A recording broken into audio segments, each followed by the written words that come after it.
Ngithokoze kakhulu nabesilo umphathi wohlelo umntwana waseyibindini Mhlonisho MEC Mphephetwa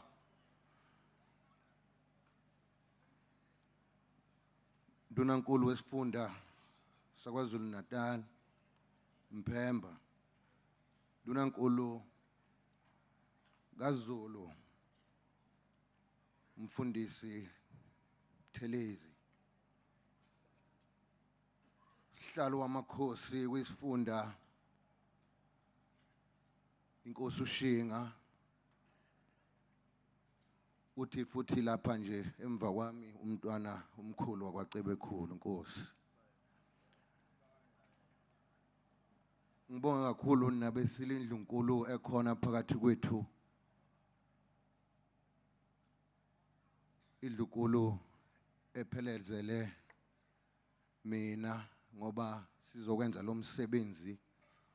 omkhulu nobaleke kangaka phakathi kwesizwe sikaZulu nesizwe salapha ekhaya ngithokoze kakhulu amakhosi onke asedlukulu akhona phakathi kwethu nina besilo angeke nginidalule ngamunye ngenxa yesikhathi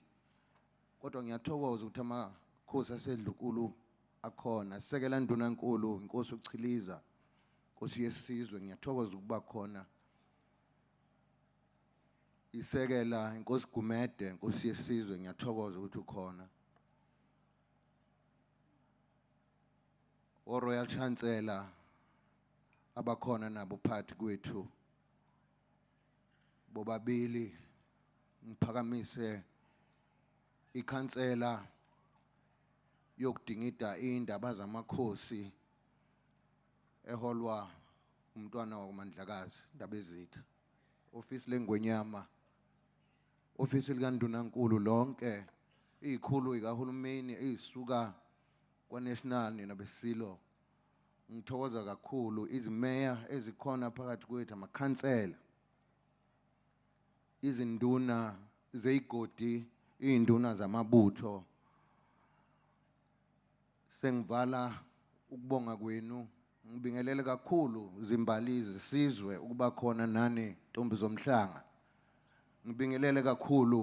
ibutho eleyingubo kaZulu ukuba khona nani kulomsebenzi nina besilo angizokwanda kakhulu okumele ngikwenze umsebenzi ekumele ukuthi ngiwenze ukugcotshwa kwenkosi engifakazelwa yiwo amakhosi noNdunankulu bami ukuthi lo msebenzi ugcine usuyimpumelelo nina besilo ngoba eshilo nje uNdunankulu wesifunda sila isikhona namhlanje bekungelula kodwa ngamakhosi nomoya ongiholayo sikwazile ukuthi namhlanje ngokubambisana nohulumeni wesifundazwe nomnyango wamakhosi inkosi uShinga ukuthi size sifike kulesi sigaba esingelula kodwa ngiyambonga uNkulunkulu namhlanje ukuthi sikhona namhlanje sihlangene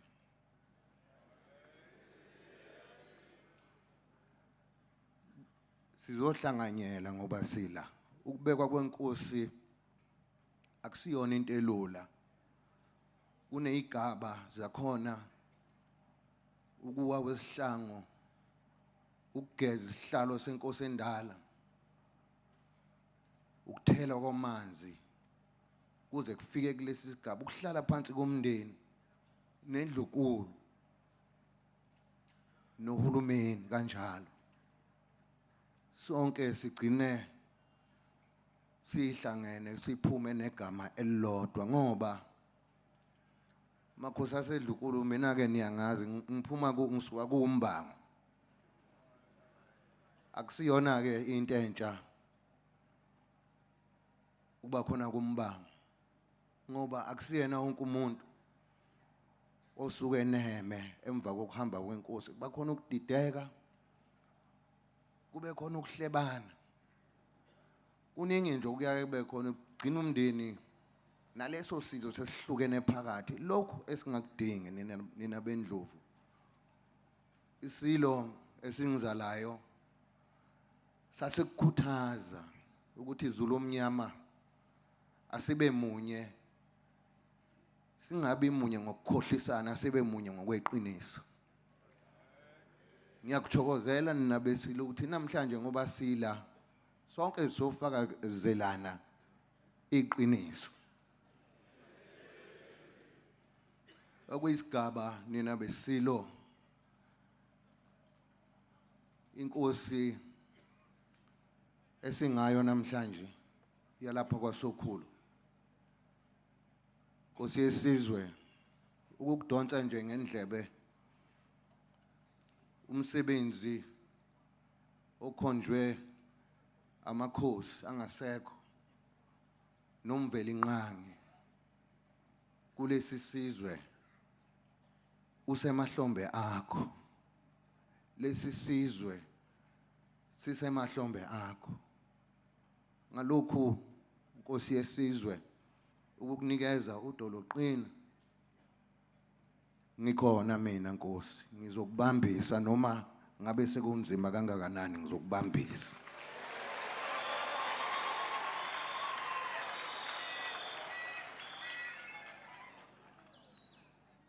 ngifisa ukuba ngubongele lo mphakathi kakhulu ngoba ukuhlala kwenkosi esihlalweni igcotshwe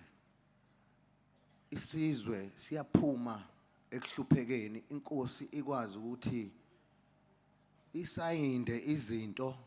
ilawule ibeke nezinduna kube nobulungiswa ekhaya namhlanje nje siyajabula siyisizwe samaZulu ukuthi namhlanje kuyakhanya lapha ekhaya uma kukhanye lapha ekhaya nesihlalo endlunkulu siyakhanya nina besizulu ngithokoza kakhulu Zulu omnyama indlela zimhlophe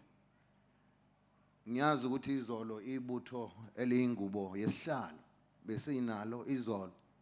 uqala umsebenzi esizowenza iminyaka yonke ngokubambisana ngiyathokoza kakhulu ukuthi nibe nakho ukulalela ngoba ngicelile ukuthi siphinde sidibane ngapha namhlanje ngiyanibona ubuningi benu ukuthi uthe umememezo kaNdaba kwezwakala butho likaMageba nina besilo ngibongela umphakathi intuthuko yalapha ekhaya izohamba ngendlela nangeqiniso Nkosi yesizwe nangu undunankulu wesifundazwe nondunankulu kaZulu nesekela ndunankulu nomphathi sihlalo wamakhosi inkosi uShinga ngingasho Nkosi yesizwe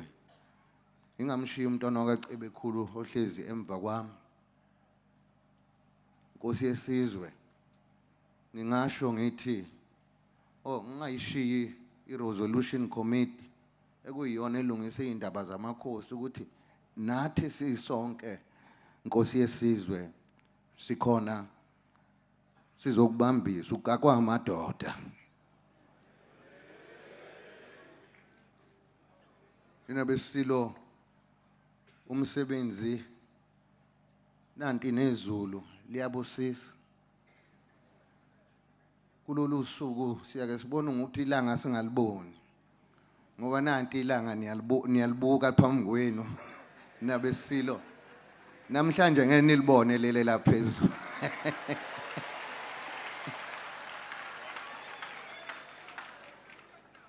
Ngalamazwi ngithokoza kakhulu, ngiyagcizelela kuyimeya kodwa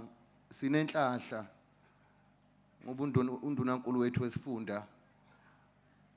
iKing Cetshwayo uyazi njengoba eyazi nezinkinga zalapha ziyaziwa, kuzosebenzeka ninabesilo. Ngalamazwi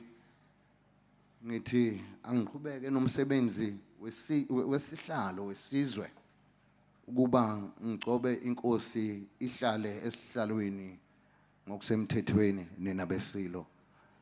Ngiyathokoza kakhulu. Sengivala ngiyafisa ukuba ngoba sihlangene nje qhakambisa inhlonipho kakhulu kunamakhosi kunendlunkulu nezinduna ukuthi saziwa njengesizwe esihloniphayo, ukuthi ngokuhlonipha kwethu bakhona ababuka lesi sigaba esikuso komabonakude kumanje. Asifisi ke ukuzwa kuthiwa kodwa kade khona ongasezwa khona lapha phakathi kwenu ngoba nonke ngoba nilani nibalekile niyangizwa. Ngalokho ke ngiyakufisa ngiyakutusa ukuthi sihloniphane. Ngithokoza kakhulu akuthi noma senibuyele emakhaya nihambe namakhosi noNkulunkulu nifike emakhaya niphephile. Ngithokoza kakhulu intombi zami, intombi zomhlanga ukuthi benidedele emakhaya nize kulomsebenzi omkhulu kangaka owumlando. Kanjalo nomama abakhona phakathi kwethu ukuthi abakhonyana benu benidedele ukuba nize kulomsebenzi. Ikhona kubambisana lokho engutusayo phakathi kwesizwe. Ngibonga kakhulu kumphakathi walapha ekhaya ukuthi inkosi ngoba isihlezi nje manje sihlalweni nizoyibambisa. Sizoyibambisa sonke. Ngalamazwi ngithokoza kakhulu Zulu omnyama ndlela zemhlophe. Inkosi enibusise. Ngiyathokoza.